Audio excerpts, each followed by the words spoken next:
All right, I got a quick little video showing you the installation of the dig adapter. So this is just the first prototype I printed real quick. You can see how the mechanism locks into place there.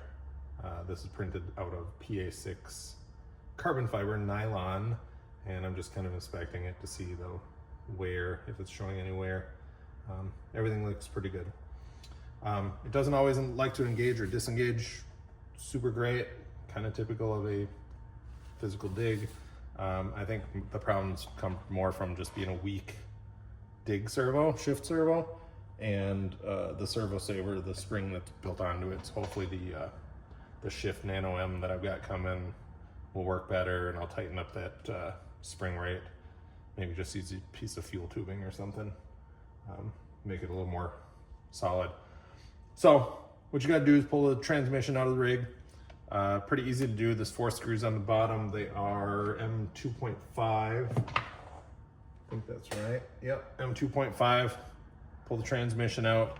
I removed my motor plate here real quick just so I can get a measurement and see how big of a spur gear I can get so I can gear down more.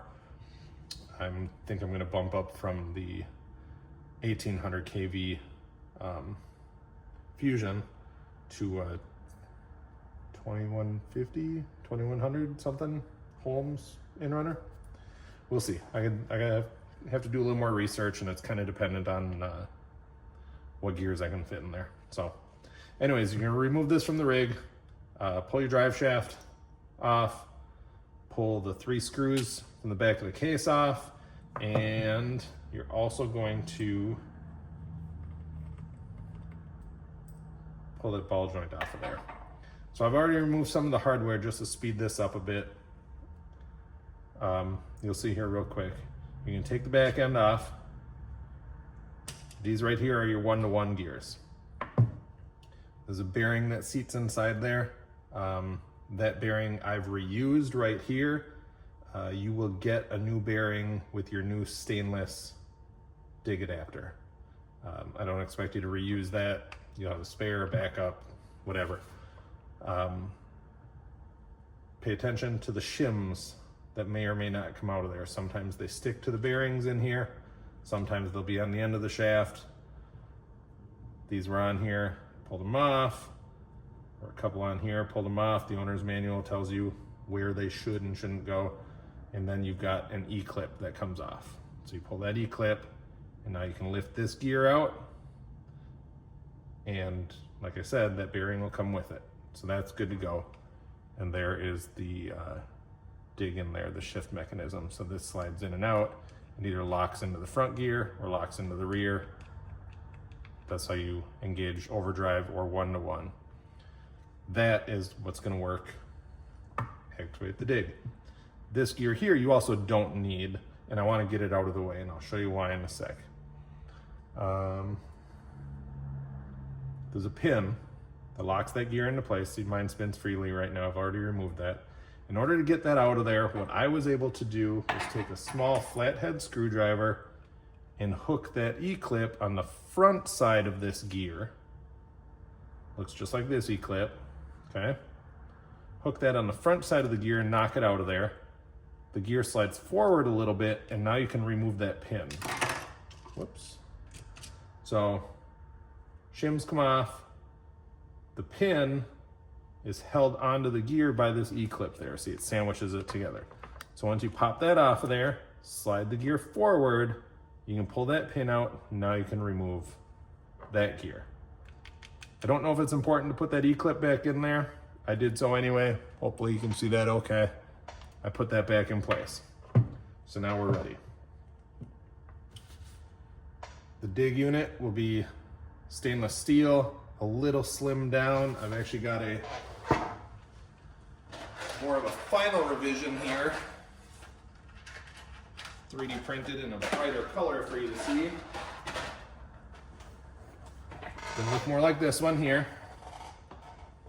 You're gonna take dig unit, ball bearing will seat in there nicely. You're gonna put that on here.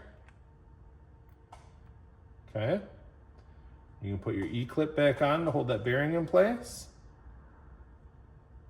You can put your shims back in both positions. You will not need gear. Oh, I lost a shim there. Hold on to that guy. You will not need a gear, bearing, gear, or pin. Remember when I said pay attention to those shims? There you go. That guy goes on there first, like it was. Dig unit with bearing. E-clip. Shims. These ones are also not going to be needed now. Not quite sure, maybe they just stuck to something before. Those are not going to be needed because they're not holding that gear into position. That's what they were in there for before. Like I said, I'm not entirely sure that E-clip is needed, but I'm gonna leave it because whatever. So now you're gonna have all this together. You're gonna put the back end back on, and then you're gonna put ball joint on and get everything back together. The dig unit is just a simple, that's kind of why I wanted to break this down for you. It's just a simple physical stop. And that sits in there nicely, and it just fills that void there. So when it locks, these little fingers that come out here prevent it from moving up and down. I may end up slimming those down for a later revision. I didn't need the full circle. I should probably make that hole there a little bit smaller there to hold that bearing. Make sure that bearing stays seated in there. I think I'll make that quick change.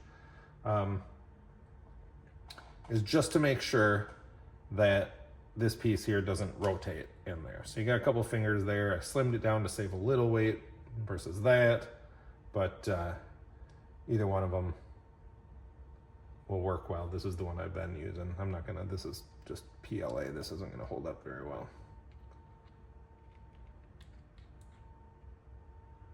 But the raspberry red shows up against a black background much better. So like I said, I'm gonna do this with this guy. Bearing, that shim was in place. Slides on there.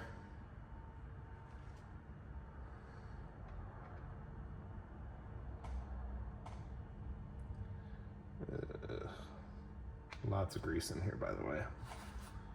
Saw somebody posting that theirs did not have a lot of grease. You know, you don't need much. You just gotta coat the gears a little bit.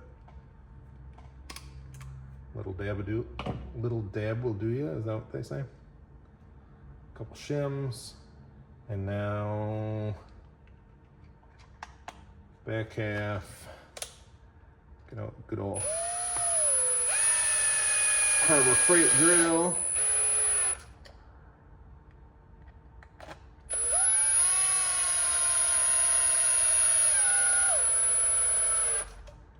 Tighten those guys up.